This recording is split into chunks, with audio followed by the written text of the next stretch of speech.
I became a pensions and benefits lawyer after taking a course in it in my law school. I really liked that it is an area of law where there aren't yet answers to all of the interesting questions facing the practice, and there's still a lot of room for original thought. I also really find the policy aspects of pension law really engaging. A pension plan can be the largest liability on a corporate balance sheet and the pension benefit the largest asset on the household balance sheet. So the rules governing pension plans have to strike a pretty delicate balance. I think right now it's also a pretty interesting time to be a pensions lawyer.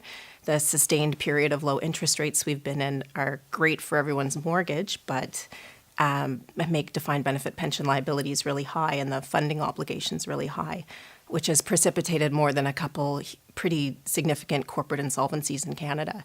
Right now I'm involved in a couple of mandates, Algoma Steel being one of them, where we're in the process of reimagining how a defined benefit pension plan can work in order to make it work for the members and for the employer. I think I'm pretty good at both the big picture and the details. And by that, I mean pension plans are large, multi-billion-dollar financial institutions. They're also highly regulated creatures of the Income Tax Act and pension minimum standards. So when I take a client from strategizing an idea all the way through to implementing an idea, I have to have a good sense of the big picture practical policy implications of a strategy or decision, as well as the details of the very finite and technical rules that any sort of strategy or change in design has to accommodate. And I think any good pension lawyer really has to have a good sense of the big picture and the details. I stay current largely as a consequence of my role as the editor of Canadian Cases on Pensions and Benefits, which is a case law reporter devoted to pension law, published by Thomson Reuters. I stay current. I read a lot of cases, which means that I'm able to keep my clients current on recent developments in case law.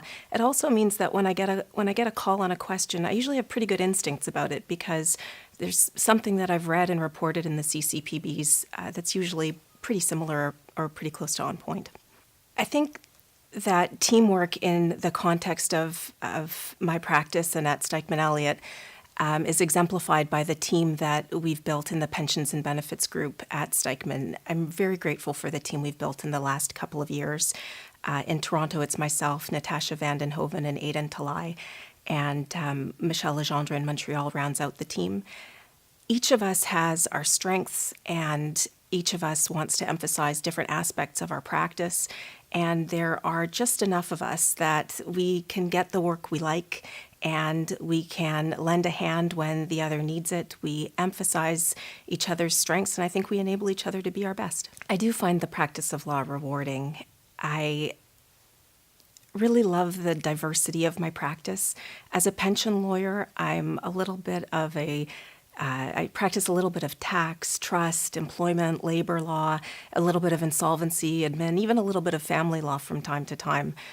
In my day, I might review an ISDA for a sophisticated multi-billion-dollar pension fund, or I may review a court order dividing the pension asset on marriage breakdown.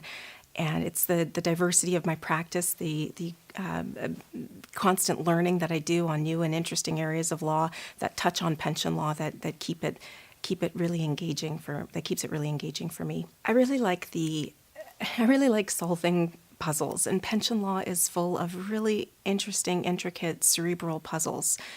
It is incredibly rewarding to guide a client through a technical, difficult issue, find a solution that's not only compliant but also reasonable and practical for their situation. To be a member of a team and a valued member of a team where we find solutions for clients that work for them is incredibly rewarding. I co-chair the firm's Community Involvement and Pro Bono Committee. The committee oversees the Toronto office's charitable giving initiatives, grassroots charitable initiatives, and pro bono work. In the last couple of years, we've overseen over 2,000 hours of pro bono work on over 25 different mandates. We've donated over $75,000 to to 35 or so grassroots initiatives that individual members of the firm have championed. It's incredibly gratifying to be able to use the resources of the firm and the support that the firm can offer to support individual members of the firm in the charitable organizations that they feel strongly about.